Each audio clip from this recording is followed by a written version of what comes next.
So it started good, it ended good. There was about 10 minutes for the women, and sorry ladies, we can't give you any more time. We have to have the Elite do more bad comedy and also act like badasses. I'm John Renton with my review of AEW Dynamite. We start with Yuji Nagata, accompanied by Ren Narita, versus Jon Moxley, accompanied by Eddie Kingston for the IWGP US Championship. Why did Moxley come out to Wild Thing? Was this a song he used on the Indies? Genuine question. Let me know in the comments. So, Yuji Nagata back on a wrestling program on TNT some 23 years later after having a great series of matches with the Ultimo Dragon. And Yuji Nagata is ageless. He is still really good. Yes, he's had to adjust his offense because Father Time is undefeated and the body does break down, but he's been able to vary up his offense. Great submissions, great kicks and everything. And any time he has to take to the air, he does it safely, and he really just is legit tough. And if they would do more matches like this, I would be all on board. I like the split screen thing that they start off with, the backstage walks. Nagata got a good pop. And then, of course, Moxley coming out to Wild Thing, still really weird. Good stuff. If they would do more like this, I would be less harsh on Dynamite. Don't worry, I'm going to be harsh on some aspects of Dynamite, but I can't be harsh here. This was a nice opener. This was good stuff, you know. I wish this took place on a New Japan program, but it can't due to restrictions and, of course, just the obvious. But it was nice to see, you know, AEW have something like this. And if they can have some New Japan talents come over and do some stuff like this, I'm all for it. Kick off the show like this, and you can lock some people in, because Yuji Nagata does have a name to a lot of Japanese fans and also some American fans, because he's been around for so goddamn long. Hard kicks and strikes. Nagata hit a nice exploder off the ropes, get a nice kick for two. Get that armbar, he rolls his eyes in the back of his head, and then Mox gets busted open. But hits a sudden paradigm shift, 1, 2, 3. We get a show respect. That was nice. Good opener. Then JR from the Inner Circle. JR needs to retire soon. Granted, that botch is way low on the ladder of botches that he's done. But seriously, it's time for him to retire. Yeah, if he's going to continue to get paid by Tony Khan, he can continue to show up. I'm just saying, at this point, it's become obvious that JR is checking out a whole lot. Like, he gets really angry with some of this stuff. Like, what the hell's going on here? Because he just doesn't hide anymore, and I don't blame him. And, I mean, JR isn't necessarily my favorite announcer anymore. I mean, everybody slips down, but his willingness to just let his feelings be known if, like, something bothers him is really, really refreshing. So, Santana was detained for forking too hard inside the Blood and Gut War Games KG thingy. So, Sammy also says, hey, Pinnacle, as long as we're in the same company, we're not going to stop. And then, it's going to be a funeral for the Pinnacle, and also we want another match. So, instead of saving Blood and Guts maybe for, I don't know, All Out and having, you know, just stretching this out for that time, nope, they decided to just blow it off there, which should have been the blow-off match, and now they're going to do another match I'm going to talk about here in a little bit. So, Cody's ego-stroking entrance, good lord, it's out of control.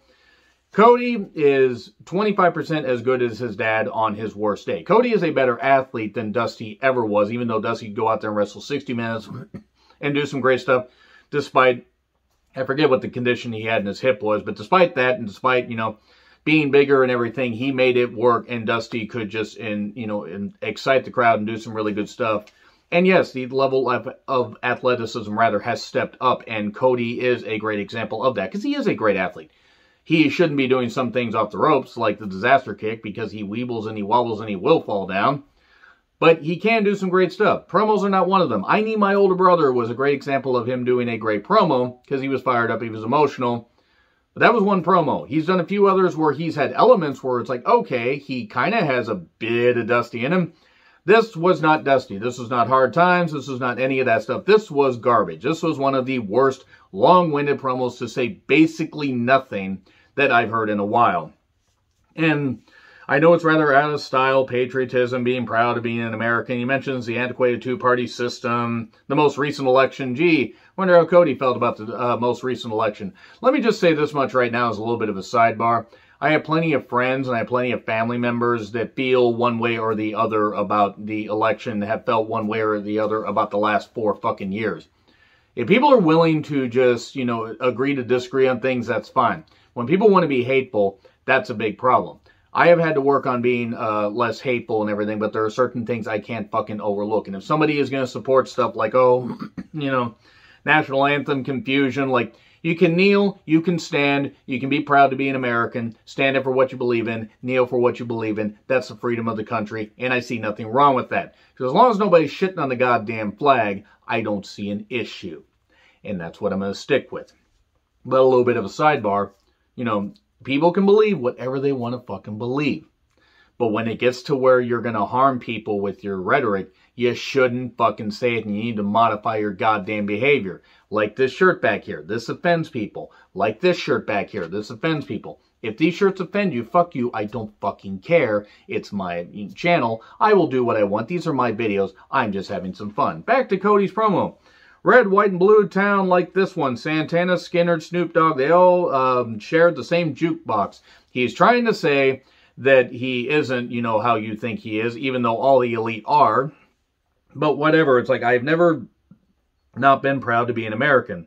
Anthony Monster Go knocks his country, but he's afforded the luxuries, you know, and he's, you know, he comes over on a visa and everything. You weren't here to live the England dream. Mentions Willie Nelson in 1986, living in a promised land, and quotes a song and everything. And I wonder how high Willie Nelson was when he made that, because Willie Nelson has been high since birth. Mentions Bruno Sammartino, Shad Khan, without saying Shad Khan, but he mentioned him. Prior to 1961, you know, it's like there was segregation in Atlanta. Blacks and whites couldn't attend the same schools, and he mentions his kid. And look, however I feel about Cody as a person, however I feel about Brandy as a person or as a performer, I wish him nothing but the best as far as their kid. And I hope the kid grows up happy and healthy. This was cheap pop stuff. Like, oh, I've got a baby girl on the way or whatever that's going to be the best of both worlds. Cody, we're not fucking believing you, you goddamn idiot. We know how you think. A leopard doesn't change his spots, or very rarely, unless he's a goddamn chameleon, or unless it's something like Man's Best Friend. He's got weird DNA. What am I on about? Double or Nothing will have a full capacity crowd. Me versus the Go-Go. I'm going to pick up a sword that only me or my brother can pick up. It's Anthony Monster Go-Go versus the American Dream, Cody Rhodes. You fucking wish, Cody. You fucking wish you were your dad. Look, he's Dusty's son. He can do what he does. I really can't say anything otherwise, but I'm sorry. This was not good. This was not a good promo.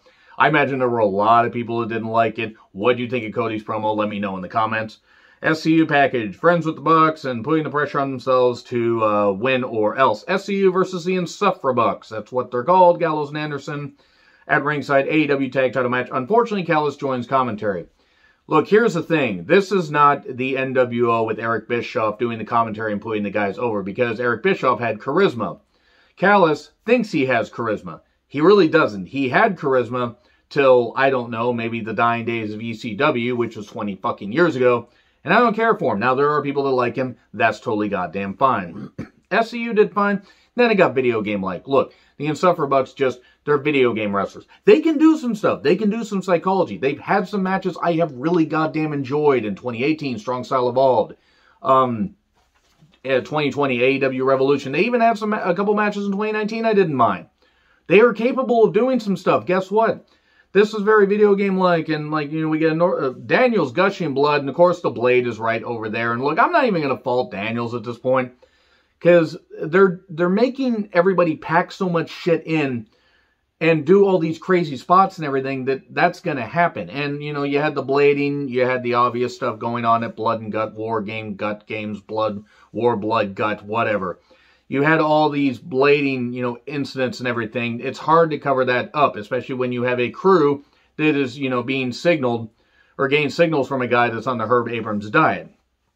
And then Northern Lights bridge by Kazarian, because Kazarian's still a great athlete. Gallows distracts. A 3 count was negated. Styles clash for 2. That was a lot of blood. I hope Daniels is okay. Angels wings, and the next one was countered. I'm sorry, I love you. Oh, the Bucks. They took the super kick from Shawn Michaels. I'm not even saying Shawn Michaels was the first one to do a super kick. It was Chris Adams. It might have even been somebody before Chris Adams, in all honesty. But they took something from Shawn Michaels. They are basically 5% of what Shawn Michaels is now. Shawn Michaels would get in the ring and do a better match. Even if he would have to slow down, it would make more sense than any of the Bucks matches. they're trying to be badass heels, or they're trying to be smarmy heels, they're trying to be all this, and it's not fucking working. It's just making me think, oh, the Bucks are exactly what we thought they were, and we let them off the hook. BME slipped. Daniels was supposed to do that. He knew he was going to slip, and he stopped. That's fine. I'm not even gonna push that one. But he hits the second one. It hits for 2. And then Gallows had tossed a cold spray can in his face. So it's the, ticking clocks and everything. And it's all yellow. Wait, wrong. Cold play. That's cold play. I'm sorry. Coldplay playing over this actually might have been more hilarious. So, into Daniels' face. Can to the head for 2. BT, trigger 1, 2, 3. FCU's no more. And they're all like, because Arian's all upset. We've got something going on in the back. We're getting the cameraman back there. Thanks for coming, SCU. Yeah, your partnership of like being an on again, off again team for a while, and then being a team for so goddamn long after that. Yep, thanks for coming, SCU. We're going to cut to the back because Kingston and Moxley are tossing the Elite's locker room, and then we cut to SCU hugging. Look, cut a few things out and just let things be less busy, and then maybe the show won't feel like it was on the booked by somebody on the Herb Abrams diet. Dasha interview with Christian Cage. Too many cages, too many pages, and always backstages. So, open contract, face anyone in Team Taz, and he's going to be in the Casino Battle Royal and win. Matt Sydal shows up and says, no, I signed the contract, and I'm going to face you. Okay, I'm excited to see that match. Where is my mind? I'm asking that about Orange Cassidy now, because Orange Cassidy versus Pac, #1 contenders match, they say to all their guys, hey, best alien friends, and hey, Lucha Bros, go backstage, we'll take care of this, and ho-ho, they're doing sunglasses comedy, but he has a spare. Yay? And then Pac is a heel again. I guess he's been a heel for a couple of weeks, but after being a face, and then he whatever. Destroys Cassidy for a bit. Okay, that kick connected. I don't know if the kick or the sunset flip or the sunset powerbomb knocked Orange Cassidy out. He was red in the face for a bit. I hope Orange Cassidy is okay. He did not look good. They threw up the... I hope he's okay. Whether I like the gimmick or not, this is beyond that. And every wrestling fan needs to be like this. Whether it's got to be beyond the gimmick when it's a person's life. And hopefully, Orange Cassidy is okay. They had Callis come out. And the doctor was checking on him. Callis says, hey, we're trying to get this match done. And then Aubrey talks to Callis. Omega sneaks up and hits Pac with the weakest belt shot. If Aubrey possesses any ability to have object permanence, and I know she does because I've talked to Aubrey, she's smart, she has all her faculties about her, they basically made her look ridiculous. And I love Aubrey. I'm not even knocking her here. It's just the positioning of it. They made her look ridiculous. And they don't need to do that. It's a double count out. Oh no, there's no challenger. Fuel up the Harley, fuel up the Kawasaki Ninja. It's like nobody wants to see these two losers. Who wants to see that? Says Omega. Says a guy with that haircut and that sense of style. Who wants to see two losers? We're looking at them. It's you and Callis. Giovanni shows up. I'm just a messenger. Oh, Omega, give me my glasses. He says that about 5 times. It's going to be Omega versus Pac versus Cassidy. I was told by Tony Khan because we have to shoehorn Tony Khan's name in here. And we're going back to Winnipeg. Okay, stay there. Get the fuck out. Nobody wants you guys here. So the Bucks are backstage, upset about their stuff. Gallows and Anderson are jokes. I regret ever saying they deserve better outside WWE. This wasn't as bad as the old day comedy, but if this is the kind of stuff they could do without the shackles of Vince McMahon and, the WWE, maybe it's a good thing they were shackled, because they aren't very good. So it's time to man up and everything. The most selfless Christian men in wrestling. Okay, your birthers, your goddamn right-wingers, your goddamn pieces of shit. And by the way, I don't care if you're religious and you watch this, it's your business. But cool, you're a Christian man in wrestling. You know who also was? Jake the Snake Roberts. You know who also claimed to be really religious? A lot of people. How well did that fucking work out for him? Oh, it didn't. I'll take Austin 3:16 over John 3:16 any day. Except maybe for the wife beating. But, yeah, they talk about, Pillman's father and everything. Pillman Sr. was a better man than the Bucks' father could ever hope to be. Even though, if you saw Dark Side of the Ring, Pillman Sr. was no saint. Because he doesn't look like a Waylon Mercy cosplayer. And he isn't a goddamn right-wing birther piece of shit. And yeah, I'm going to say that if I offend people. I don't fucking care. I don't fucking care if you're offended. Anyway, so yeah, it's like, They whine out, we're going to give you a super kick party. God, stop. Just fucking stop, you goddamn balding stupid fucks. And I know something about being a balding stupid fuck, but at least I embraced it. Anyway, they're going to challenge Moxley and Kingston to Double or Nothing. Page and Dark Order talk backstage, and Page calls out Cage from the backstage area. Double or Nothing challenge, one-on-one. Pinnacle celebration with pretty blondes and a brunette. Or at least some. Look, they were all girls that were out there. They probably said, hey, we're a nightclub. Hey, girls, you want to be $200 and be on TV? Sure. Okay, come out here. MJF, you should see MJF in a crown. Thank you, Billie Eilish, or Eilish, for that. Eilish? Is that how it's said? Anyway, we're #1 on cable last week. I'm a young, benevolent king, and there's no rematch. Tully then cuts the usual good promo and gives them watches and yells, Tully, you're almost 70. Please stop yelling. Sammy, Jake Hager, who's as bland as white bread, and not even Wonder Bread. He doesn't even have as much use as that. And Ortiz arrive. And you see Jericho in a cut, you know, where he's like, oh, hiding. Yeah, we see you, Jericho. Oh, it's a surprise. Jericho's supposed to be there. And they sprayed him with the bubbly. We're going to have... What's old is old again. Let's do the Austin thing with Vince swimming and everything, only let's make it worse. There's nothing wrong with repeating stuff. WWE's repeated stuff for years and years and years, especially with their recent programming. Roll-ups and music distractions and all the bullshit they've done. But look, I'm convinced at this point Chris Jericho's just like, we're just going to do stuff where I actually was part of some big rating programs and just go from there. Oh, and MJF's upset. Fine, we're going to have the same match that you had last year. Stadium Stampede 2, Electric Boogaloo. And if you lose, the Inner Circle must break up. Great, we're doing Stadium Stampede again. Great, I hated the last one. I understood the last one. I did understand the last one. Because they had no fans, they were doing what they could, and they were trying to drum up interest. Because, you know, they, again, had no fans. They had the ability to have a football in a match stadium. Match in a football stadium. Football in a match stadium might be better. But now they're going to have a full capacity crowd. Are they going to have the fans all file into the Jacksonville Jaguars stadium and watch a show, or are they going to watch it on the screen? Are people going to be okay paying pay-per-view prices, parking, flying, and all that and everything to watch matches on a screen? Apparently weren't happy about it last week with Blood and Guts and everything, you know, before Blood and Guts. Are they going to be happy doing that? I hope so. But this is a bit dangerous. Because if they piss off the fans too goddamn much, fans are going to start tuning out. Even if they get a boost from being unopposed by NXT. Which, quite frankly, AEW is a more interesting show. I'm not saying better, but it was a more interesting show when the Wednesday Night Wars are going on. But if they do Stadium Stampede 2 and continue on this path, it's going to get to the point where they're going to burn out so much, you know, burn through so much stuff, that when they have, oh, we have these young people, nobody's going to care. It's going to become like when, you know, WCW got into the Thunder phase, and I'm talking after the initial Thunder. It's going to get to where WCW, it's going to get to where AEW is going to burn through so many goddamn people and so many goddamn storylines.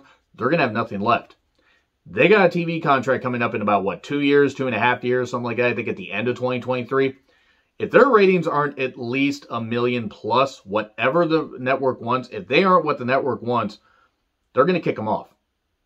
And matches like this may be a reason why. This is going to be on pay-per-view. I'll buy it because I buy all their pay-per-views because I'm going to support the talents I like. But this is going to be dangerous.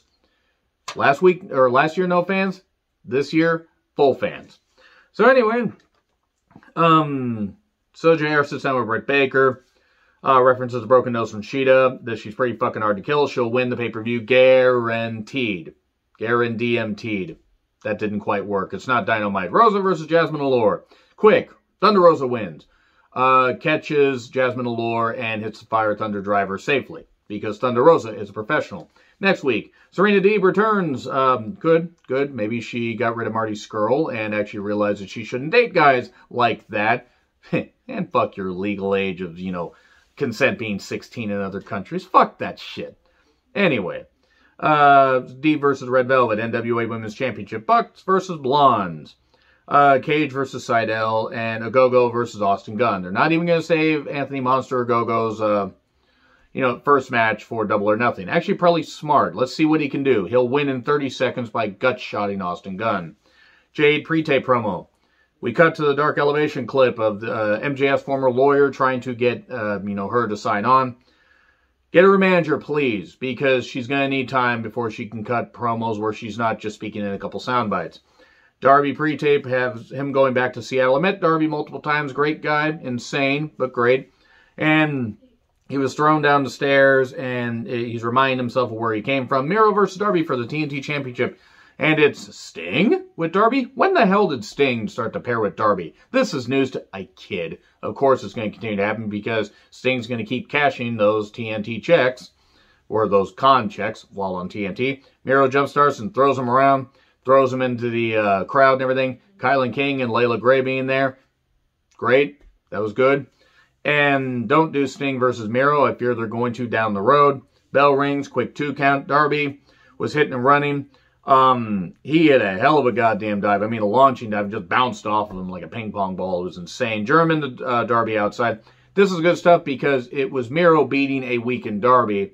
Just beating him down. And then during the break, Sky and Ethan, too many pages, by the way. I have to call him Ethan now so I don't get confused. They chop block Sting during the break. That's a good use of, a chop block. And then Darby's using a sleeper, gets tossed into the wall.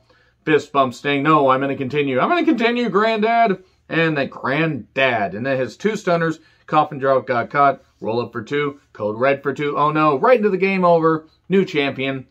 And good. Miro won. If only they had used Miro like this from the beginning, then maybe people would buy into it. But he went from being a mid-card champion in WWE to a mid-card champion here. I will say, if they actually can give him a decent 6-month run, dominant, have him do some great stuff, and then lose on TNT, say, right after Full Gear, I'm all for that.